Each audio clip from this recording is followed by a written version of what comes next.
വൈകുന്നേരം ഏകദേശം 7 മണിയോടുകൂടി പള്ളിക്ക് സമീപമുള്ള സ്കൂളിന്റെ ഗേറ്റിന് സമീപത്തേക്ക് രാമകൃഷ്ണൻ എന്നൊരു വ്യക്തി എത്തി. ആ സമയത്ത് അയാളെ അവിടെ കണ്ട് സംശയം തോന്നിയ സെക്യൂരിറ്റി കാര്യം അന്വേഷിച്ചപ്പോഴായിരുന്നു ഹൈസ്കൂൾ വിഭാഗത്തിൽ പഠിപ്പിക്കുന്ന മീനാക്ഷി ടീച്ചർ സ്കൂൾ വിട്ട് 7 മണിയായിട്ടും വീട്ടിലേക്ക് എത്തിയിട്ടില്ല എന്നുള്ള കാര്യം ഭർത്താവ് രാമകൃഷ്ണൻ സെക്യൂരിറ്റിയോട് പറയുന്നത്. വൈകുന്നേരം 5 മണിയോടുകൂടി തന്നെ തന്റെ സ്കൂട്ടറിൽ ടീച്ചർ സ്കൂളിൽ നിന്ന് പുറത്തേക്ക് പോയിട്ടുണ്ടെന്ന് സെക്യൂരിറ്റി രാമകൃഷ്ണനെ അറിയിച്ചു. 5 മണിക്ക് സ്കൂളിൽ നിന്നിറങ്ങിയാൽ 5:40 ടീച്ചർ വീട്ടിലെത്തേണ്ടതാണ്. ടീച്ചർ സ്കൂളിൽ നിന്നിറങ്ങിയ വഴിയിലൂടെ തന്നെ ഭർത്താവും ഒന്ന് സഞ്ചരിച്ചു നോക്കി. 5:15 സമീപത്തുള്ള റെയിൽവേ ക്രോസിന് സമീപത്തേക്ക് ടീച്ചർ എത്താറുണ്ട്. റെയിൽവേ ക്രോസിന് സമീപത്തുള്ള കടകളിൽ അന്വേഷിച്ചപ്പോൾ 5:15 ടീച്ചറെ അവിടെ വെച്ച് പലരും കണ്ടതായി ഭർത്താവ് രാമകൃഷ്ണനോട് പറഞ്ഞു.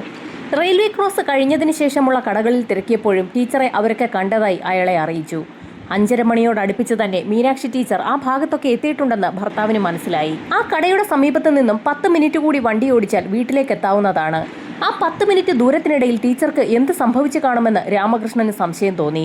ഒരുപക്ഷെ മറ്റെവിടെയെങ്കിലും കയറിയതിനു ശേഷം ടീച്ചർ വീട്ടിലേക്ക് എത്തിയിട്ടുണ്ടാവുമെന്ന് കരുതി രാമകൃഷ്ണൻ അതിവേഗതയിൽ വീട്ടിലേക്കെത്തി. എന്നാൽ മീനാക്ഷി ടീച്ചറെ വീട്ടിലെങ്ങും കണ്ടെത്താൻ രാമകൃഷ്ണന് കഴിഞ്ഞില്ല. ടീച്ചർ വീട്ടിലെത്തിയിട്ടില്ല എന്ന് മനസ്സിലാക്കിയതോടുകൂടി രാമകൃഷ്ണൻ തനിക്ക് പരിചയമുള്ള വ്യക്തികളെയൊക്കെ വിളിച്ച് മീനാക്ഷി ടീച്ചറെ അന്വേഷിച്ചു. ബന്ധുക്കളുടെ ആരുടെയും വീട്ടിലെത്തിയിട്ടില്ല എന്ന് മനസ്സിലായ നിമിഷത്തിൽ തന്നെ രാമകൃഷ്ണനും സുഹൃത്തുക്കളും അയൽവാസികളും ഒക്കെ ചേർന്ന് മീനാക്ഷി ടീച്ചറെ ആ പ്രദേശത്തൊക്കെ അന്വേഷിച്ചു. ടീച്ചർ പഠിപ്പിക്കുന്ന സ്റ്റുഡൻസിന്റെ വീട്ടിൽ വരെ അന്വേഷണവുമായി എത്തി. സമയം വൈകുന്തോറും രാമകൃഷ്ണന് ഭയം കൂടി വന്നു. പിന്നീട് അധികം വെച്ച് താമസിപ്പിക്കാതെ തന്നെ സമീപത്തുള്ള സ്റ്റേഷനിൽ പരാതിയുമായി രാമകൃഷ്ണൻ എത്തി. രാമകൃഷ്ണനോടും സുഹൃത്തുക്കളോടും പല കാര്യങ്ങളും പോലീസുകാർ ചോദിച്ചു. അധികം വീടുകളിലോ സുഹൃത്തുക്കളുടെ വീടുകളിലോ ഒന്നും പോകുന്ന ശീലം മീനാക്ഷി ടീച്ചർക്കില്ല. സ്കൂള് വിട്ടാൽ വീട്ടിലേക്ക് തന്നെയാണ് എത്താറുള്ളത്. ആ സമയത്തായിരുന്നു പോലീസുകാർക്ക് ഒരു സംശയം തോന്നിയത്. അതീവ സുന്ദരിയായ മീനാക്ഷി ടീച്ചർക്ക് ആരോടെങ്കിലും അടുപ്പമുണ്ടായിരുന്നെങ്കിൽ അവരാർക്കെങ്കിലും ഒപ്പം ഒളിച്ചോടിപ്പോകാൻ ഒരു സാധ്യത ഉണ്ടായിരിക്കുമോ എന്നുള്ളതായിരുന്നു പോലീസിന്റെ സംശയം. എന്നാൽ പോലീസിന്റെ ആ സംശയത്തിന് എല്ലാ ആളുകളും ഒരേ സ്വരത്തിൽ തന്നെയാണ് മറുപടി പറഞ്ഞത്. ടീച്ചർ അത്തരക്കാരിയല്ല. തീർത്തും നല്ല സ്വഭാവമുള്ള ഒരു വ്യക്തിത്വത്തിന് ഉടമ കൂടിയായിരുന്നു മീനാക്ഷി ടീച്ചർ. അതുകൊണ്ട് അങ്ങനെ ഒരു സംശയം തങ്ങൾക്കാർക്കുമില്ല എന്നും അത്തരത്തിൽ പോലീസുകാരും സംശയിക്കേണ്ടതില്ല എന്നും മീനാക്ഷിയുടെ ഭർത്താവ് ഉൾപ്പെടെ പോലീസുകാരോട് പറഞ്ഞു. പരാതി ഫയലിൽ സ്വീകരിച്ച പോലീസ് സംഘം അന്വേഷണത്തിന് ഉത്തരവിട്ടു. തൊട്ടടുത്ത ദിവസം തന്നെ SI ഉൾപ്പെടുന്ന സംഘം സ്കൂളിലെത്തി ഒരു അന്വേഷണം നടത്തി. സ്കൂളിൽ നിന്നും 5 മണിയോടുകൂടി ടീച്ചർ വീട്ടിലേക്ക് പോയി എന്നാണ് പോലീസുകാർക്ക് കിട്ടിയ വിവരം. ടീച്ചർ സഞ്ചരിച്ചിട്ടുള്ള വഴിയിലൂടെ പോലീസ് സംഘം ഒരു അന്വേഷണം നടത്തിയപ്പോൾ 5:15 ലെവൽ ക്രോസിന് സമീപത്ത് ടീച്ചറെ കണ്ടതായി ചില കടക്കാരൊക്കെ പോലീസിന് മൊഴി നൽകി. പോലീസ് അന്വേഷണം പുരോഗമിക്കുന്നതിനിടയിൽ എല്ലാ ദിവസവും രാമകൃഷ്ണൻ പോലീസ് സ്റ്റേഷനിലേക്ക് എത്തി മീനാക്ഷി ടീച്ചറെ കുറിച്ച് എന്തെങ്കിലും വിവരം ലഭിച്ചോ എന്നുള്ള കാര്യം അന്വേഷിക്കുന്നത് പതിവാക്കി. പോലീസ് അന്വേഷണം പുരോഗമിക്കുന്നതിനിടയിലായിരുന്നു ഒരു ദിവസം പോലീസ് സ്റ്റേഷനിൽ നിന്നും രാമകൃഷ്ണനെ തേടി ഒരു ഫോൺ കോൾ എത്തിയത്. മീനാക്ഷി ടീച്ചറുടേതെന്ന് തോന്നിക്കുന്ന ഒരു മൃതദേഹം കണ്ടുകിട്ടിയിട്ടുണ്ടെന്നും രാമകൃഷ്ണൻ എത്രയും വേഗം തന്നെ സ്റ്റേഷനിലേക്ക് എത്തണമെന്നുമാണ് SI അറിയിച്ചത്. പറഞ്ഞതനുസരിച്ച് രാമകൃഷ്ണൻ സ്റ്റേഷനിലേക്ക് എത്തുകയും പോലീസുകാർക്കൊപ്പം മെഡിക്കൽ കോളേജിലേക്ക് പുറപ്പെടുകയും ചെയ്തു. മോർച്ചറിയുടെ വാതിൽക്കലെത്തിയ നിമിഷത്തിൽ തന്നെ എന്ത് ചെയ്യണമെന്നറിയാതെ രാമകൃഷ്ണൻ പൊട്ടിക്കരഞ്ഞു തുടങ്ങി. എന്നാൽ അപ്രതീക്ഷിതമായ കാര്യങ്ങളാണ് അവിടെ സംഭവിച്ചത്. മോർച്ചറിക്കുള്ളിലേക്ക് കയറി മൃതദേഹം തിരിച്ചറിയുന്ന നിമിഷത്തിൽ തന്നെ രാമകൃഷ്ണന് ഒരു കാര്യം വ്യക്തമായി. അത് മീനാക്ഷി ടീച്ചർ അല്ല. അയാൾ അക്കാര്യം പോലീസുകാരെ അറിയിക്കുകയും ചെയ്തു. പോകെ പോകെ രാമകൃഷ്ണന് ഒരു കാര്യം വ്യക്തമായി. അജ്ഞാത മൃതദേഹങ്ങൾ കണ്ടെത്തുമ്പോൾ മാത്രമാണ് പോലീസുകാർ രാമകൃഷ്ണനെ വിളിച്ച് ബോഡി തിരിച്ചറിയുന്നതിന് വേണ്ടി എത്തണമെന്ന് പറയുന്നത്. അല്ലാതെ പോലീസിന്റെ ഭാഗത്തു നിന്നും കാര്യമായ അന്വേഷണമൊന്നും ഉണ്ടാകുന്നില്ല എന്നുള്ള കാര്യം രാമകൃഷ്ണന് വ്യക്തമായി. മീനാക്ഷി ടീച്ചറുടെ തിരോധാനവുമായി ബന്ധപ്പെട്ട് സ്കൂളിൽ നിന്നും പല മേഖലകളിലേക്ക് പരാതികൾ നൽകിയിട്ടുണ്ട്. എന്നിട്ടും അന്വേഷണം എങ്ങും എത്താത്ത സാഹചര്യത്തിൽ രാമകൃഷ്ണൻ തനിക്ക് പരിചയമുള്ള ഒരു അഡ്വക്കേറ്റിനെ കാണുകയും ഹൈക്കോടതിയിൽ ഒരു ഹേബിയസ് കോർപ്പസ് ഹർജി ഫയൽ ചെയ്യുകയും ചെയ്തു. രാമകൃഷ്ണന്റെ ആ ഇടപെടൽ ഫലം കണ്ടു. ഹൈക്കോടതി കേസ് അന്വേഷണം ലോക്കൽ പോലീസിൽ നിന്നും ക്രൈംബ്രാഞ്ചിലേക്ക് മാറ്റി നൽകി. ഗവൺമെന്റ് ഹൈസ്കൂളിലെ ഒരു ടീച്ചറെയാണ് കാണാതെയായിട്ടുള്ളത്. കേസന്വേഷണവുമായി ബന്ധപ്പെട്ട കേസ് ഡയറി ലോക്കൽ പോലീസിനോട് കോടതിയിലേക്ക് ഹാജരാക്കാൻ ഹൈക്കോടതി ആവശ്യപ്പെട്ട സാഹചര്യത്തിൽ കേസന്വേഷണം പൂർത്തിയാക്കിയ ഫയൽ കോടതിയിൽ സമർപ്പിക്കപ്പെട്ടു. ആ ഫയൽ വിശദമായി പരിശോധിച്ച കോടതി ഞെട്ടിപ്പോയി. കാര്യമായ ഒരു അന്വേഷണവും പോലീസിന്റെ ഭാഗത്തു നിന്നും ഉണ്ടായിട്ടില്ല. അവിടെ ചില കാട്ടിക്കൂട്ടലുകൾ നടത്തിയിട്ടുണ്ടെന്നല്ലാതെ അന്വേഷണമേ നടന്നിട്ടില്ല എന്നുള്ളതാണ് ചുരുക്കം. സർക്കാരിന്റെ നിർണായക ഇടപെടലിൽ അന്വേഷണം ക്രൈംബ്രാഞ്ച് സംഘം ഏറ്റെടുത്തു. ക്രൈംബ്രാഞ്ച് സംഘം മീനാക്ഷി ടീച്ചറുടെ തിരോധാനവുമായി ബന്ധപ്പെട്ട് അതുവരെ കളക്ട് ചെയ്തിട്ടുള്ള എല്ലാ വിവരങ്ങളും വിശദമായി തന്നെ പഠിച്ചു. വളരെ നിരുത്തരവാദപരമായ ഒരു കേസന്വേഷണമാണ് നടന്നിരിക്കുന്നതെന്ന് ക്രൈംബ്രാഞ്ചിന് വ്യക്തമായി. മീനാക്ഷി ടീച്ചറുടെ സ്കൂളിൽ നിന്നുള്ള അന്നത്തെ യാത്ര ക്രൈംബ്രാഞ്ച് സംഘം ഒന്നുകൂടി റീക്രിയേറ്റ് ചെയ്തു നോക്കി. സ്കൂളിൽ നിന്നിറങ്ങിയ ടീച്ചർ ലെവൽ ക്രോസ് വരെ എത്തിയിട്ടുണ്ട്. അവിടെയുള്ള കടക്കാർ ടീച്ചറിനെ കണ്ടിട്ടുമുണ്ട്. ലെവൽ ക്രോസിന് ശേഷം വീട്ടിലേക്ക് എത്തുന്ന ദൂരത്തിനിടയിലുള്ള ഭാഗത്ത് വെച്ചാണ് ടീച്ചർ മിസ്സായിരിക്കുന്നത്. ടീച്ചറെ കുറിച്ച് സ്കൂളിൽ ഒരു അന്വേഷണം നടത്തിയപ്പോൾ കൂടെയുള്ള സഹപ്രവർത്തകർ ചില കാര്യങ്ങളൊക്കെ പോലീസുകാരോട് പറഞ്ഞിട്ടുണ്ട്. ടീച്ചർ എല്ലായ്പ്പോഴും ആഭരണങ്ങൾ ധരിക്കുന്നതിൽ വളരെ ഇഷ്ടമുള്ള ഒരു വ്യക്തിയാണ്. നല്ല ഭംഗിയുള്ള വളകളും കമ്മലും മാലയും മോതിരവുമൊക്കെ അണിഞ്ഞു മാത്രമേ ടീച്ചർ സ്കൂളിലേക്ക് വരാറുള്ളൂ. എല്ലാ ദിവസവും ടീച്ചർ കൈവശമുള്ള ആഭരണങ്ങളൊക്കെ വസ്ത്രത്തിന് അനുയോജ്യമായി മാറി മാറി ഇട്ടുകൊണ്ടുവരിക പതിവായിരുന്നു. ധാരാളം സ്വർണ്ണാഭരണങ്ങൾ ധരിച്ചാണ് ടീച്ചർ സ്കൂളിലേക്ക് വരികയും പോവുകയും ചെയ്യുന്നതെന്ന് പോലീസിന് വ്യക്തമായി. ടീച്ചർ ആഭരണങ്ങളൊക്കെ ധരിക്കാറുണ്ടെന്നുള്ള കാര്യം സമീപത്തുള്ള കടക്കാരും ടീച്ചറിന്റെ ഭർത്താവുമൊക്കെ പോലീസിന് മൊഴി നൽകി. മോഷണ ശ്രമമാണോ ടീച്ചറുടെ തിരോധാനത്തിന് പിന്നിലെന്ന് പോലീസിന് സംശയം തോന്നി. ക്രൈംബ്രാഞ്ച് സംഘം ലെവൽ ക്രോസ് മുതൽ ടീച്ചറിന്റെ വീട് വരെയുള്ള സ്ഥലത്ത് വിശദമായ പരിശോധന തന്നെ നടത്തി. സമീപത്തുള്ള കിണറുകളിലും തോടുകളിലും വിശദമായ തിരച്ചിൽ തന്നെ നടത്തി. കാണാതായിരിക്കുന്നത് ടീച്ചറിനൊപ്പം ടീച്ചറുടെ വാഹനം കൂടിയാണ്. അതുകൊണ്ട് തന്നെ പാതാളക്കരണ്ടി ഉപയോഗിച്ചുള്ള ഒരു തിരച്ചിൽ കൂടിയാണ് ക്രൈംബ്രാഞ്ച് സംഘം നടത്തിയത്. ടീച്ചറിനൊപ്പം വാഹനം കൂടി മിസ്സായതിലാണ് പോലീസിന് കൂടുതൽ ദുരൂഹത തോന്നിയത്. വാഹനത്തോടുകൂടി ഒരാളെ എങ്ങനെ തട്ടിക്കൊണ്ടു പോകുമെന്നുള്ളതായിരുന്നു പോലീസിന്റെ സംശയം.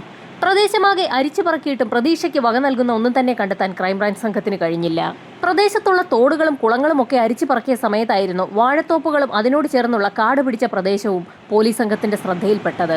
ആ വിജനമായ സ്ഥലത്തുകൂടി 5-6 മിനിറ്റ് കൂടി വാഹനം ഓടിച്ചെങ്കിൽ മാത്രമേ വീട്ടിലേക്ക് എത്തുകയുള്ളൂ. റോഡിന്റെ ഇരുവശങ്ങളിലുമുള്ള കാട് പിടിച്ച പ്രദേശവും പോലീസ് സംഘം വിശദമായ തിരച്ചിലിന് വിധേയമാക്കി. സമീപത്തുള്ള ജലാശയങ്ങളിൽ മുങ്ങൽ വിദഗ്ധരെ ഉപയോഗിച്ചുള്ള തിരച്ചിലും നടത്തി. എന്നിട്ടും പ്രതീക്ഷയ്ക്ക് വക നൽകുന്ന ഒന്നും തന്നെ കണ്ടെത്താൻ ക്രൈംബ്രാഞ്ച് സംഘത്തിന് കഴിഞ്ഞില്ല. മീനാക്ഷി ടീച്ചറെ കണ്ടെത്തി ജീവനോടെയോ അല്ലാതെയോ എത്രയും വേഗം കോടതിയിൽ വിവരം നൽകണമെന്നുള്ള ഉത്തരവാണ് കോടതി സർക്കാരിന് നൽകിയിരിക്കുന്നത്. ക്രൈംബ്രാഞ്ച് സംഘം എത്ര തിരച്ചിൽ നടത്തിയിട്ടും മീനാക്ഷി ടീച്ചറെയോ അവരുടെ വാഹനമോ കണ്ടെത്താൻ കഴിഞ്ഞില്ല. അങ്ങനെ ദിവസങ്ങൾ കടന്നു പോയപ്പോഴായിരുന്നു പോലീസ് സ്റ്റേഷനിലേക്ക് അപ്രതീക്ഷിതമായി ഒരു ഫോൺ കോൾ എത്തിയത്.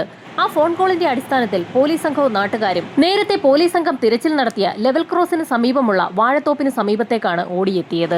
വാഴത്തോപ്പിന് സമീപം കൃഷിക്കാർ പുതിയ വാഴകൾ നടുന്നതിന് വേണ്ടി വാരമെടുക്കുകയായിരുന്നു. ഇതിനിടയിലാണ് ഒരു അസ്ഥികൂടം കൃഷിക്കാർക്ക് ലഭിച്ചത്. ആ വിവരമാണ് അവർ സ്റ്റേഷനിൽ വിളിച്ചറിയിച്ചത്. പോലീസ് നിർദ്ദേശം നൽകിയതിനെ തുടർന്ന് ഫോറൻസിക് സംഘവും സംഭവസ്ഥലത്തേക്ക് എത്തി. ഫോറൻസിക് സംഘം വിശദമായ പരിശോധന നടത്തിയപ്പോഴാണ് ആ അസ്ഥികൂടത്തിന് സമീപത്ത് നിന്നും മറ്റു ചില കാര്യങ്ങൾ കൂടി ലഭിച്ചത്. ഒരു സിൽക്ക് സാരിയാണ് ഫോറൻസിക് സംഘത്തിന് ലഭിച്ചിരിക്കുന്നത്. പച്ച നിറത്തിലുള്ള ഒരു സിൽക്ക് സാരി ഏകദേശം പൊടിഞ്ഞു തുടങ്ങിയ അവസ്ഥയിൽ ആ ചെളിക്കുള്ളിൽ നിന്നും കണ്ടെത്തി. അസ്ഥികൂടത്തിന്റെ കാലിൽ ഒരു വെള്ളിക്കൊലുസും കയ്യിൽ ഒരു വെള്ളിയുടെ ബ്രേസ്ലെറ്റുമുണ്ട്. വിരലിൽ ഒരു വെള്ളി മോതിരവും ധരിച്ചിട്ടുണ്ട്. ഒരു സ്ത്രീയുടെ എല്ലിൻകൂടാണ് അവിടെ നിന്ന് ലഭിച്ചിരിക്കുന്നത്. അവരുടെ കൃത്യമായ പ്രായം വിദഗ്ധമായ പരിശോധനയ്ക്ക് ശേഷം മാത്രമേ പറയാൻ സാധിക്കുകയുള്ളൂ എങ്കിലും അവരുടെ മരണം സംഭവിച്ച സമയത്ത് ഏകദേശം 30 വയസ്സിൽ കൂടുതൽ പ്രായമുണ്ടാകാനാണ് സാധ്യതയെന്നും ഫോറൻസിക് സംഘം ക്രൈംബ്രാഞ്ചിനെ അറിയിച്ചു. കാണാതായിരിക്കുന്ന മീനാക്ഷി ടീച്ചർക്കും ഏകദേശം 30 വയസ്സിന് മുകളിലാണ് പ്രായമുള്ളത്. സംശയം തോന്നിയ ക്രൈംബ്രാഞ്ച് സംഘത്തിലെ തലവൻ ഉടൻ തന്നെ മീനാക്ഷി ടീച്ചറുടെ ഭർത്താവ് രാമകൃഷ്ണനെ ആ സ്ഥലത്തേക്ക് വിളിച്ചു വരുത്തി. രാമകൃഷ്ണൻ ഇപ്പോൾ വീട്ടിൽ തന്നെ ഒറ്റയിരിപ്പാണ്. അയാളുടെ ഭാര്യയെ കാണാതെയായിട്ട് ഏകദേശം 1.5 വർഷം പിന്നിട്ടിരിക്കുകയാണ്. ടീച്ചറെക്കുറിച്ച് ആലോചിച്ച് രാമകൃഷ്ണൻ വീട്ടിൽ തന്നെ ഇരിക്കുന്ന സമയത്താണ് പോലീസ് സംഘം അയാളെ ആ വാഴത്തോപ്പിന് സമീപത്തേക്ക് വിളിച്ചു വരുത്തിയത്. അസ്ഥികൂടത്തിലേക്ക് സൂക്ഷിച്ചു നോക്കിയ രാമകൃഷ്ണൻ ആ സമയത്തായിരുന്നു അസ്ഥികൂടത്തിന് സമീപം കിടക്കുന്ന പച്ച പട്ടുസാരി ശ്രദ്ധിക്കുന്നത്. ആ പട്ടുസാരി കണ്ട നിമിഷത്തിൽ തന്നെ രാമകൃഷ്ണൻ അലമുറയിട്ട് കരഞ്ഞു തുടങ്ങി. മീനാക്ഷി ടീച്ചറെ കാണാതാകുന്നതിന് ഏതാനും ദിവസങ്ങൾക്ക് മുൻപായിരുന്നു ടീച്ചറുടെ പിറന്നാൾ. ആ സമയത്ത് പച്ച നിറത്തിലുള്ള പട്ടുസാരിയായിരുന്നു രാമകൃഷ്ണൻ വാങ്ങി നൽകിയത്. ആ സാരിയാണ് ഇപ്പോൾ ആ വാഴത്തോട്ടത്തിൽ കിടക്കുന്നത്. മീനാക്ഷി ടീച്ചറുടെ ബാക്കിയുള്ള ആഭരണങ്ങളൊന്നും തന്നെ കാണാനില്ല. മീനാക്ഷി ടീച്ചറുടെ ശരീരത്തിലുണ്ടായിരുന്ന സ്വർണ്ണാഭരണങ്ങളൊന്നും തന്നെ കാണാനില്ല. ആ പച്ച പട്ടുസാരിക്ക് പുറമെ അവർ ധരിച്ചിരുന്ന വസ്ത്രങ്ങളൊന്നും തന്നെ അവിടെ നിന്നും കണ്ടെത്താനായിട്ടില്ല. അസ്ഥികൂടത്തിൽ നിന്ന് മാറി മറ്റൊരു സ്ഥലത്താണ് ടീച്ചറുടെ സാരി കിടന്നിരുന്നത്. അതിൽ നിന്നും ഒരു കാര്യം പോലീസിന് വ്യക്തമായി. ടീച്ചറുടെ ശരീരത്തിൽ നിന്നും വസ്ത്രങ്ങൾ അഴിച്ചെടുക്കപ്പെട്ടിട്ടുണ്ട്. ആ വിജനമായ സ്ഥലത്ത് വെച്ച് ടീച്ചറെ ആരെങ്കിലും കീഴ്പ്പെടുത്തിയതാകുമോ എന്ന് പോലും പോലീസ് സംശയിച്ചു. സാരി ലഭിച്ചെങ്കിൽ പോലും ടീച്ചർ തന്നെയാണോ മരണപ്പെട്ടിരിക്കുന്നത് എന്ന് ഉറപ്പാക്കണമെങ്കിൽ DNA പരിശോധനാ ഫലം കൂടി പുറത്തുവരണം. ടീച്ചറുടെ മാതാപിതാക്കൾ ജീവിച്ചിരിക്കുന്നത് കൊണ്ട് തന്നെ അവരെ ഉടൻ തന്നെ സംഭവസ്ഥലത്തെത്തിച്ച് DNA ശേഖരിക്കുകയും ചെയ്തു. ഇതോടൊപ്പം തന്നെ അസ്ഥികൂടത്തിന്റെ DNA എടുക്കുന്നതിനുള്ള നടപടികളും ആരംഭിച്ചു. ലഭിച്ചിരിക്കുന്നത് അസ്ഥികൂടമായതുകൊണ്ട് തന്നെ പോസ്റ്റ്മോർട്ടം നടത്തുന്ന ഡോക്ടർമാർക്കും മരണം എങ്ങനെയാണ് സംഭവിച്ചതെന്ന് കണ്ടെത്താൻ ബുദ്ധിമുട്ടുണ്ടായിരുന്നു. ആ അസ്ഥികളിൽ ബലപ്രയോഗം നടന്നിട്ടുണ്ട്. അസ്ഥികൂടത്തിന്റെ കാലുകൾ രണ്ടും വലിച്ചു വിടർത്തി വെച്ച നിലയിലായിരുന്നു. ടീച്ചർ റേപ്പ് ചെയ്യപ്പെട്ടിട്ടുണ്ടോ എന്ന് ഡോക്ടർമാർക്ക് പോലും സംശയം തോന്നി. എങ്കിൽ പോലും ആ എല്ലും കൂടത്തിൽ നോക്കി കാര്യങ്ങൾ വിശദമായി പറയാൻ ഡോക്ടർമാർക്ക് പോലും കഴിയാത്ത അവസ്ഥയായിരുന്നു. കാലുകൾ വലിച്ചു വിടർത്തിയതിന്റെ ഭാഗമായി എല്ലുകൾക്ക് ക്ഷതം സംഭവിച്ചിട്ടുണ്ട്. അതുകൊണ്ടാണ് ഡോക്ടർമാർ തങ്ങളുടെ സംശയം ക്രൈംബ്രാഞ്ചിനെ അറിയിച്ചത്. DNA പരിശോധനാ ഫലം പുറത്തു വന്നതോടുകൂടി കൊല്ലപ്പെട്ടിരിക്കുന്നത് മീനാക്ഷി ടീച്ചറാണെന്ന് ഉറപ്പായി. അത് മാത്രവുമല്ല, ആ വ്യക്തിയുടെ മരണം സംഭവിച്ചിട്ട് ഇപ്പോൾ 1.5 വർഷം പിന്നിട്ടിരിക്കുകയാണ്. അതിനർത്ഥം മീനാക്ഷി ടീച്ചറെ കാണാതായ ആ സമയത്ത് തന്നെ അവരുടെ കൊലപാതകവും സംഭവിച്ചു എന്നുള്ളതാണ്. ഇനിയാണ് നിരവധി ചോദ്യങ്ങൾക്ക് ഉത്തരം ലഭിക്കേണ്ടത്. ടീച്ചറുടെ മൃതദേഹം ലഭിച്ച സാഹചര്യത്തിൽ ടീച്ചർ ഓടിച്ചുകൊണ്ടുപോയ ആ സ്കൂട്ടർ എവിടെ പോയി? ഇതിനിടയിൽ നാട്ടുകാർ തന്നെ ആ വാഴത്തോപ്പ് മുഴുവൻ അരിച്ചു പറക്കി നോക്കി. അപ്പോഴാണ് വാഴത്തോട്ടത്തിന് സമീപമുള്ള ഒരു പൊട്ടക്കിണർ നാട്ടുകാരുടെ ശ്രദ്ധയിൽപ്പെട്ടത്. പൊട്ടക്കിണറ്റിലേക്ക് പോലീസുകാരുടെ സഹായത്തോടുകൂടി പാതാളക്കരണ്ടി ഇറക്കി ഒരു തിരച്ചിൽ നടത്തിയപ്പോഴായിരുന്നു പാതാളക്കരണ്ടി ഒരു ലോഹഭാഗത്തിൽ സ്പർശിച്ചത്. ആ കിണറിനുള്ളിൽ നിന്നും പാതാളക്കരണ്ടി ഒരു സാധനം പുറത്തേക്ക് വലിച്ചിട്ടു. നാട്ടുകാരൊക്കെ ആ കാഴ്ച കണ്ട് ഞെട്ടിപ്പോയി. ടീച്ചർ ഉപയോഗിച്ചിരുന്ന അതേ സ്കൂട്ടർ തന്നെയാണ് പൊട്ടക്കിണറ്റിൽ നിന്നും ഇപ്പോൾ ലഭിച്ചിരിക്കുന്നത്. ടീച്ചറെ കൊലപ്പെടുത്തിയ വ്യക്തി അല്ലെങ്കിൽ വ്യക്തികൾ ടീച്ചറുടെ സ്കൂട്ടർ ആ പൊട്ടക്കിണറ്റിലേക്ക് ആരുമറിയാതെ തള്ളിയിട്ടിരിക്കുകയാണെന്ന് നാട്ടുകാർക്കും പോലീസിനും ഒരുപോലെ വ്യക്തമായി. ഒരാൾക്ക് ഒറ്റയ്ക്ക് ടീച്ചറെ കൊലപ്പെടുത്തിയ ശേഷം സ്കൂട്ടർ പൊട്ടക്കിണറ്റിൽ കൊണ്ടുപോയി തള്ളാൻ കഴിയുമോ എന്നുള്ളതായിരുന്നു പോലീസിന്റെ സംശയം. കൊലപാതകത്തിന് പിന്നിലുള്ള വ്യക്തികളെ എങ്ങനെ കണ്ടെത്തുമെന്നോർത്ത് പോലീസ് സംഘം ആകെ വലഞ്ഞു. ടീച്ചർ 7 പവനിലധികം തൂക്കം വരുന്ന മാലയാണ് സാധാരണയായി ധരിക്കാറുള്ളത്. ഇരു കൈകളിലുമായി 8 പവനോളം തൂക്കം വരുന്ന വളകളും ഉണ്ടാകും. ചില ദിവസങ്ങളിലൊക്കെ 4 പവൻ തൂക്കം വരുന്ന വലിയ വള ധരിച്ചുകൊണ്ട് ടീച്ചർ വരാറുണ്ടെന്നും സഹപ്രവർത്തകർ പോലീസിന് റിപ്പോർട്ട് ചെയ്തിട്ടുണ്ട്. ഏകദേശം 15 പവനോളം തൂക്കം വരുന്ന ആഭരണങ്ങൾ ടീച്ചറിന്റെ ബോഡിയിൽ ഉണ്ടായിരിക്കണം. അപരിചിതരാണ് സംഭവത്തിന് പിന്നിലെങ്കിൽ അവർ കൊലപാതകം നടത്തി സ്വർണ്ണാഭരണവുമായി നാടുവിട്ടു പോയിട്ടുണ്ടാകാനാണ് സാധ്യതയെന്ന് പോലീസ് വിലയിരുത്തി. ഇനിയൊരു പക്ഷേ ആ പ്രദേശത്ത് തന്നെയുള്ള ആളുകളാണെങ്കിൽ ഇത്രയും സ്വർണം ഒരുമിച്ച് ലഭിച്ചാൽ അത് അവരുടെ ജീവിതത്തിൽ ഒരു വലിയ മാറ്റം തന്നെ വരുത്തിയേക്കാം. സാധാരണക്കാരായ ആളുകളാണെങ്കിൽ ഇത്രയധികം സ്വർണമൊക്കെ വിറ്റ് ഒരൽപ്പം പണക്കാരാകാനും സാധ്യതയുണ്ടെന്ന് പോലീസ് വിലയിരുത്തി. അത്തരത്തിൽ ആരെങ്കിലും പെട്ടെന്ന് ധനികരായി മാറിയിട്ടുണ്ടോ എന്ന് പോലീസ് സംഘം വിശദമായൊരു അന്വേഷണം നടത്തി. പോലീസിന്റെ ആ അന്വേഷണത്തിന് ഫലവും ഉണ്ടായി. ആ പ്രദേശത്ത് തന്നെയുള്ള ജോലിക്കൊന്നും പോകാൻ അധികം താല്പര്യമില്ലാത്ത ഷൺമുഖൻ എന്നൊരു വ്യക്തിയെ പോലീസ് സംഘം കണ്ടെത്തി. നേരത്തെ ജോലിക്കൊന്നും പോകാതെ ഇരുന്ന ഷൺമുഖൻ ഇപ്പോൾ ജോലിക്ക് പോയി ധാരാളം സമ്പാദിച്ചു എന്നാണ് നാട്ടുകാർ പറയുന്നത്. അയാൾ പുതിയ വാഹനം വാങ്ങുകയും വീടൊക്കെ ഒന്ന് നന്നാക്കുകയും ചെയ്തിട്ടുണ്ട്. അതിനു പുറമെ ഭാര്യയ്ക്ക് 1.5 പവനോളം തൂക്കം വരുന്ന മാലയും വാങ്ങി നൽകിയിട്ടുണ്ട്. എല്ലാം ഈ 1.5 വർഷം കൊണ്ട് സംഭവിച്ചതാണ്. ഒരു പണിക്കും പോകാതെ ഇരുന്ന ഷൺമുഖൻ അത്രയധികം വേഗത്തിൽ എങ്ങനെയാണ് ജോലിക്ക് പോയി ഇത്രയധികം സമ്പാദിച്ചതെന്ന് നാട്ടുകാർക്ക് നേരത്തെ തന്നെ സംശയമുണ്ടായിരുന്നു. അവരാ കാര്യങ്ങളൊക്കെ പോലീസിന് റിപ്പോർട്ട് ചെയ്യുകയും ചെയ്തു. പോലീസുകാർക്കും അത് കേട്ടപ്പോൾ ചില സംശയങ്ങൾ തോന്നി. പോലീസ് സംഘം അങ്ങനെ നാട്ടുകാരുടെ സഹായത്തോടുകൂടി ഷൺമുഖത്തിന്റെ വീട് അന്വേഷിച്ച് അവിടെ എത്തി. അവിടെ എത്തിയ സമയത്ത് അയാളുടെ ഭാര്യ മാത്രമായിരുന്നു വീട്ടിലുണ്ടായിരുന്നത്. ഷൺമുഖൻ ജോലിക്ക് പോയി എന്നാണ് ആ സ്ത്രീ പറഞ്ഞത്. അയാൾ ജോലി കഴിഞ്ഞ് മടങ്ങിയെത്തുന്ന സാഹചര്യത്തിൽ സ്റ്റേഷനിലെത്തി റിപ്പോർട്ട് ചെയ്യണമെന്ന് പറഞ്ഞതിന് ശേഷം SI ഉൾപ്പെടുന്ന സംഘം അവിടെ നിന്ന് മടങ്ങിപ്പോയി. തൊട്ടടുത്ത ദിവസവും ഷൺമുഖം പോലീസ് സ്റ്റേഷനിലേക്ക് എത്താത്ത സാഹചര്യത്തിൽ ക്രൈംബ്രാഞ്ച് സംഘത്തിന്റെ നിർദ്ദേശമനുസരിച്ച് SI ഉൾപ്പെടുന്ന സംഘം ഷൺമുഖത്തിന്റെ വീട്ടിലെത്തി അന്വേഷിച്ചെങ്കിലും അയാൾ ജോലി കഴിഞ്ഞ് മടങ്ങിയെത്തിയിട്ടില്ല എന്നുള്ള മറുപടിയായിരുന്നു ഭാര്യയുടെ ഭാഗത്തു നിന്ന് ലഭിച്ചത്. 3-4 ദിവസമായിട്ടും ഷൺമുഖം പോലീസ് സ്റ്റേഷനിലേക്ക് വരാതെയായപ്പോൾ ക്രൈംബ്രാഞ്ച് സംഘത്തിന് സംശയം തോന്നി. യഥാർത്ഥത്തിൽ അവർക്ക് ഷൺമുഖത്തിന് സംശയമൊന്നും ഉണ്ടായിരുന്നില്ല. അയാൾ എങ്ങനെയാണ് അത്രയും വേഗത്തിൽ പണമുണ്ടാക്കി വീടൊക്കെ ശരിയാക്കി എടുത്തതെന്നും വാഹനം വാങ്ങിയതെന്നും പോലീസുകാർക്ക് ഒന്നറിയണമായിരുന്നു. അത് ചോദിക്കുന്നതിന് വേണ്ടി മാത്രമായിരുന്നു ഷൺമുഖത്തോട് സ്റ്റേഷനിൽ ഹാജരാകാൻ പറഞ്ഞത്. എന്നാൽ അയാൾ ഇത്രയും ദിവസമായിട്ടും സ്റ്റേഷനിൽ എത്താത്ത സാഹചര്യത്തിലാണ് പോലീസുകാർക്ക് സംശയം തോന്നിയത്. അയാൾ പോലീസിൽ നിന്ന് മുങ്ങി നടക്കുകയാണോ എന്ന് സംശയം തോന്നിയ പോലീസ് സംഘം ഉടൻ തന്നെ അക്കാര്യം ക്രൈംബ്രാഞ്ചിനെ അറിയിക്കുകയും ഷൺമുഖത്തിനെ അതിവേഗം പിടികൂടാൻ ക്രൈംബ്രാഞ്ച് സംഘം ഉത്തരവിടുകയും ചെയ്തു. 2 ദിവസത്തെ തിരച്ചിലിനൊടുവിൽ പോലീസ് സംഘത്തിന്റെ പിടിയിൽ ഒടുവിൽ ഷൺമുഖം പെടുകയും ചെയ്തു. ഷൺമുഖത്തെ പോലീസ് സംഘം ക്രൈംബ്രാഞ്ചിന് മുൻപിൽ ഹാജരാക്കി ചോദ്യം ചെയ്യൽ ആരംഭിച്ചു. ഷൺമുഖത്തെക്കുറിച്ച് പല കാര്യങ്ങളും പോലീസ് സംഘം ചോദിച്ചു തുടങ്ങി. ഇതിനിടയിലായിരുന്നു ക്രൈംബ്രാഞ്ച് ഉദ്യോഗസ്ഥൻ അപ്രതീക്ഷിതമായി ഒരു ചോദ്യം ഷൺമുഖത്തോട് ചോദിക്കുന്നത്. മീനാക്ഷി ടീച്ചറെ കൊലപ്പെടുത്തി അവരുടെ ആഭരണങ്ങൾ എടുത്ത ശേഷം അതിൽ നിന്നും ആഭരണം ഉണ്ടാക്കി ഭാര്യയ്ക്ക് കൊടുത്തപ്പോൾ പോലീസ് സംഘം നിന്നെ പിടികൂടില്ല എന്ന് നീ ഉറച്ചു വിശ്വസിച്ചിരുന്നോ എന്നാണ് ക്രൈംബ്രാഞ്ച് മേധാവി അപ്രതീക്ഷിതമായി ഷൺമുഖത്തോട് ചോദിച്ചത്. അപ്രതീക്ഷിതമായി മീനാക്ഷി ടീച്ചറുടെ ആഭരണങ്ങൾ താൻ ഭാര്യയ്ക്ക് കൊടുത്ത കാര്യം പോലീസുകാരെങ്ങനെ അറിഞ്ഞു എന്നോർത്ത് ഷൺമുഖത്തിന്റെ മുഖമൊന്ന് വിളറി വെളുത്തു. തനിക്കൊന്നും അറിയില്ല എന്ന് ഷൺമുഖം ആവർത്തിച്ച് പറഞ്ഞെങ്കിലും പോലീസുകാരുടെ കർക്കശമായ ചോദ്യം ചെയ്യലുകൾക്ക് മുൻപിൽ ഷൺമുഖത്തിന് പിടിച്ചു നിൽക്കാൻ കഴിയാതെ അയാൾ പല കഥകളും പറഞ്ഞു തുടങ്ങി. ജോലിക്കൊന്നും പോകാതെ റോഡിന്റെ വശങ്ങളിലും വാഴത്തോപ്പിലുമൊക്കെ നിലയുറപ്പിക്കാറുണ്ടായിരുന്ന ഷൺമുഖം പതിവായി ഒരു കാഴ്ച കാണാറുണ്ടായിരുന്നു. ധാരാളം ആഭരണങ്ങളൊക്കെ ധരിച്ച് നന്നായി ഒരുങ്ങി രാവിലെ സ്കൂട്ടറിൽ സ്കൂളിലേക്ക് പോവുകയും തിരികെ പോവുകയും ഒക്കെ ചെയ്യാറുണ്ടായിരുന്ന മീനാക്ഷി ടീച്ചറെ സ്കൂളിലേക്ക് പോകുമ്പോഴും വരുമ്പോഴുമൊക്കെ ടീച്ചർ ധരിച്ചിരുന്ന ആഭരണങ്ങളൊക്കെ ഷൺമുഖം പ്രത്യേകം ശ്രദ്ധിച്ചിരുന്നു. എങ്ങനെ പോയാലും ഒരു 15 പവനിൽ കൂടുതലുള്ള ആഭരണങ്ങൾ ടീച്ചർ ധരിക്കാറുണ്ടെന്ന് അയാൾക്ക് വ്യക്തമായി. സ്വർണത്തിന്റെ വില കുതിച്ചുയരുന്ന സാഹചര്യത്തിലാണ് ഇത്രയും സ്വർണം ധരിച്ചുകൊണ്ട് ടീച്ചർ സ്കൂളിലേക്ക് പോവുകയും വരികയും ഒക്കെ ചെയ്യുന്നത്. ആ സ്വർണം സ്ഥിരമായി കണ്ട് അതൊന്ന് സ്വന്തമാക്കണമെന്നുള്ള മോഹം ഷൺമുഖത്തിന് തോന്നി. പക്ഷേ സ്കൂട്ടറിൽ യാത്ര ചെയ്യുന്നത് കൊണ്ട് തന്നെ അവരുടെ ശരീരത്തിലുള്ള സ്വർണ്ണാഭരണങ്ങൾ എങ്ങനെ തട്ടിയെടുക്കുമെന്നുള്ളതായിരുന്നു പിന്നീട് ഷൺമുഖത്തിന്റെ ഒരേ ഒരു ചിന്ത. വീട്ടിൽ കയറി മോഷ്ടിക്കാൻ ഒരു കാരണവശാലും സാധിക്കില്ല. പിന്നീട് ഏക വഴി ലെവൽ ക്രോസിന് ശേഷം ടീച്ചറിന്റെ വീടെത്തുന്നതിന് മുൻപുള്ള ആ വിജനമായ പ്രദേശമാണ്. അവിടെ വെച്ച് വാഹനം തടഞ്ഞ് ടീച്ചറിന്റെ ശരീരത്തിലുള്ള ആഭരണങ്ങളൊക്കെ ഭീഷണിപ്പെടുത്തി തട്ടിയെടുക്കാമെന്ന് തന്നെ ഷൺമുഖം തീരുമാനിച്ചു. തന്നെ ടീച്ചർ തിരിച്ചറിയാതിരിക്കുന്നതിനായി ഒരു മുഖംമൂടി ധരിക്കാമെന്നും അയാൾ തീരുമാനിച്ചു. പക്ഷെ ആ സമയത്താണ് തന്നെ കൊണ്ട് ഒറ്റയ്ക്ക് അത്തരത്തിലൊരു കാര്യം നടത്തിയെടുക്കാൻ സാധിക്കുമോ എന്നുള്ള ഒരു സംശയം ഷൺമുഖത്തിന് തോന്നിയത്. അങ്ങനെയാണ് ഷൺമുഖം തന്റെ മനസ്സിലുള്ള ഐഡിയ തന്റെ സുഹൃത്തായ കുമാർ എന്ന വ്യക്തിയോട് തുറന്നു പറയുന്നത്. ഷൺമുഖത്തെ പോലെ തന്നെ ജോലിക്കൊന്നും പോകാതെ കറങ്ങിത്തിരിഞ്ഞു നടക്കുന്ന ഒരു വ്യക്തിയാണ് കുമാർ. ജോലിക്കൊന്നും പോകാതെ കറങ്ങിത്തിരിഞ്ഞു നടക്കുന്ന ഷൺമുഖവും കുമാറും ഒക്കെ ആരുടെയെങ്കിലുമൊക്കെ വാഴത്തോപ്പിൽ കയറി വാഴക്കുലകൾ മോഷ്ടിച്ചുകൊണ്ട് ദൂരെ ഏതെങ്കിലും ചന്തയിൽ കൊണ്ടുപോയി വിറ്റ് കാശാക്കുന്നത് പതിവാണ്. സ്ഥിരമായി ഒരു തോട്ടത്തിൽ നിന്നും വാഴക്കുല മോഷ്ടിക്കുന്നത് അവരുടെ രീതിയല്ല. പല സ്ഥലങ്ങളിലുമുള്ള വാഴത്തോപ്പുകൾ കേന്ദ്രീകരിച്ചാണ് അവർ മോഷണം നടത്താറുള്ളത്. ചെറിയ ചെറിയ മോഷണങ്ങൾ മാത്രം നടത്തിയാൽ ജീവിതം മുൻപോട്ട് പോകില്ല എന്നും അതിനായി മീനാക്ഷി ടീച്ചറുടെ ആഭരണങ്ങൾ മോഷ്ടിക്കാമെന്നുമായിരുന്നു ഷൺമുഖം കുമാറിനോട് പറഞ്ഞത്. മീനാക്ഷി ടീച്ചറെ കുറിച്ച് കേട്ടപ്പോൾ തന്നെ കുമാറിന് അതിശയം തോന്നി. കാരണം അതേ മീനാക്ഷി ടീച്ചറെ പലപ്പോഴും റോഡിൽ വെച്ച് താൻ കാണാറുണ്ട്.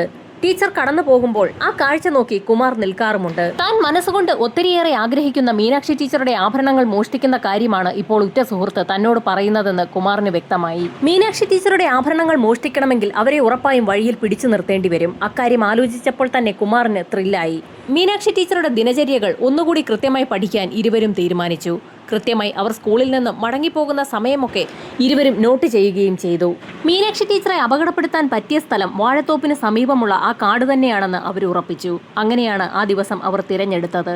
അങ്ങനെ ആ വൈകുന്നേരം ഇരുവരും മീനാക്ഷി ടീച്ചറിന്റെ വരവും കാത്ത് വാഴത്തോപ്പിന് സമീപം നിൽക്കുകയായിരുന്നു. ഷൺമുഖത്തിന്റെ കയ്യിൽ നീളമുള്ള ഒരു വടിയുണ്ട്. അയാൾ അത് ചീകി മിനുക്കിക്കൊണ്ട് ആ വഴിയോരത്ത് നിൽക്കുകയാണ്. മീനാക്ഷി ടീച്ചറുടെ വാഹനം അവിടെ എത്തിയ സമയത്തായിരുന്നു അപ്രതീക്ഷിതമായി ഷൺമുഖം തന്റെ കൈവശമുണ്ടായിരുന്ന വടി അതിവേഗതയിൽ മീനാക്ഷി ടീച്ചറുടെ വാഹനത്തിന്റെ ടയറിന്റെ വീലിനിടയിലേക്ക് കയറ്റിയത്. നിമിഷ നേരം കൊണ്ട് വാഹനത്തിന്റെ ബാലൻസ് പോവുകയും മീനാക്ഷി ടീച്ചർ അവിടെ വീഴുകയും ചെയ്തു. എല്ലാ കാര്യവും ഒരു നിമിഷം കൊണ്ടാണ് സംഭവിച്ചത്. താഴെ വീണ മീനാക്ഷി ടീച്ചറെ ഷൺമുഖവും കുമാറും കൂടി പിടിച്ചെഴുന്നേൽപ്പിക്കുകയും അവർ ബഹളം വയ്ക്കാതിരിക്കുന്നതിനായി അവരുടെ സാരിയുടെ തന്നെ മുന്താണി ഉപയോഗിച്ച് മീനാക്ഷി ടീച്ചറുടെ വായെ പൊത്തിപ്പിടിക്കുകയും അവരെ കാടിനുള്ളിലേക്ക് വലിച്ചിഴച്ച് കൊണ്ടുപോവുകയും ചെയ്തു. കൂട്ടത്തിൽ അവരുടെ സ്കൂട്ടറും അവിടെ നിന്നും കാടിനുള്ളിലേക്ക് കൊണ്ടുപോയി. മൂക്കും വായയും കൂടി പൊത്തിപ്പിടിച്ചതിനാൽ ഇടയ്ക്ക് മീനാക്ഷി ടീച്ചറുടെ ബോധം മറയുകയും ചെയ്തു. വാഴത്തോപ്പിനുള്ളിലേക്ക് കൊണ്ടുപോയ ടീച്ചറുടെ ശരീരത്തിലുണ്ടായിരുന്ന ആഭരണങ്ങളൊക്കെ ഷൺമുഖം അഴിച്ചെടുത്തു. ശേഷം അവരെ അവിടെ ഉപേക്ഷിക്കാനായിരുന്നു ഷൺമുഖത്തിന്റെ തീരുമാനം. എന്നാൽ ആ നിമിഷത്തിലായിരുന്നു കുമാർ തന്റെ ആഗ്രഹം ഷൺമുഖത്തെ അറിയിച്ചത്. കുമാർ അതിവേഗത്തിൽ തന്നെ ടീച്ചറുടെ വസ്ത്രങ്ങളൊക്കെ അഴിച്ചെടുക്കുകയും അവരെ അതിക്രൂര പീഡനത്തിന് ഇരയാക്കുകയും ചെയ്തു. ആ കാഴ്ച കണ്ടുകൊണ്ട് നിന്ന ഷൺമുഖവും ടീച്ചറെ പീഡനത്തിന് ഇരയാക്കി. ഇതിനിടയിൽ ബോധം വന്ന ടീച്ചർ എതിർക്കാൻ ശ്രമിച്ചെങ്കിലും അവർക്ക് എതിർക്കാൻ കഴിഞ്ഞില്ല. ഇരുവരെയും ടീച്ചർ തിരിച്ചറിഞ്ഞതുകൊണ്ട് തന്നെ ആ സ്ത്രീയെ അവർ ശ്വാസം മുട്ടിച്ച് കൊലപ്പെടുത്തുകയും ചെയ്തു. ടീച്ചറിന്റെ ഡെഡ് ബോഡി എവിടെ ഒളിപ്പിക്കാമെന്ന് ആലോചിക്കുന്നതിനിടയിലായിരുന്നു കുമാറിന്റെ ശ്രദ്ധയിൽ ഒരു കാഴ്ചപ്പെട്ടത്. അവിടെ വാഴപ്പണയിൽ പണി നടക്കുകയാണ്. വാരമെടുക്കുന്നിടത്ത് വലിയൊരു കുഴി തന്നെ രൂപപ്പെട്ടിട്ടുണ്ട്. ടീച്ചറുടെ മൃതദേഹം അവിടെ ഒളിപ്പിച്ചതിന് ശേഷം ശരീരത്തിലേക്ക് മണ്ണും ചെളിയും ഒക്കെ ഇട്ട് മൂടി അവിടെ ഉറപ്പിക്കാനായിരുന്നു ഇരുവരുടെയും തീരുമാനം.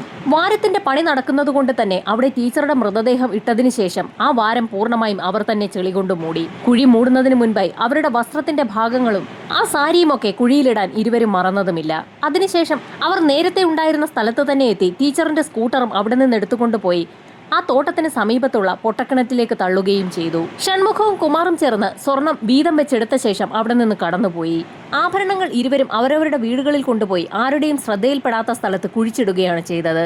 പിന്നീട് മീനാക്ഷി ടീച്ചറെ അന്വേഷിച്ച് പോലീസ് സംഘവും ക്രൈംബ്രാഞ്ച് സംഘവും ഒക്കെ വാഴത്തോട്ടത്തിന്റെ ഭാഗത്ത് തിരച്ചിൽ നടത്തിയപ്പോൾ നാട്ടുകാരുടെ കൂട്ടത്തിൽ സഹായത്തിനായി സംശയം തോന്നാത്ത രീതിയിൽ ഷൺമുഖവും കുമാറും ഉണ്ടായിരുന്നു. ഷൺമുഖത്തിന്റെ കുറ്റസമ്മത മൊഴി കേട്ട ഉടൻ തന്നെ പോലീസ് സംഘം കുമാറിനെയും കൈയോടെ പിടികൂടി.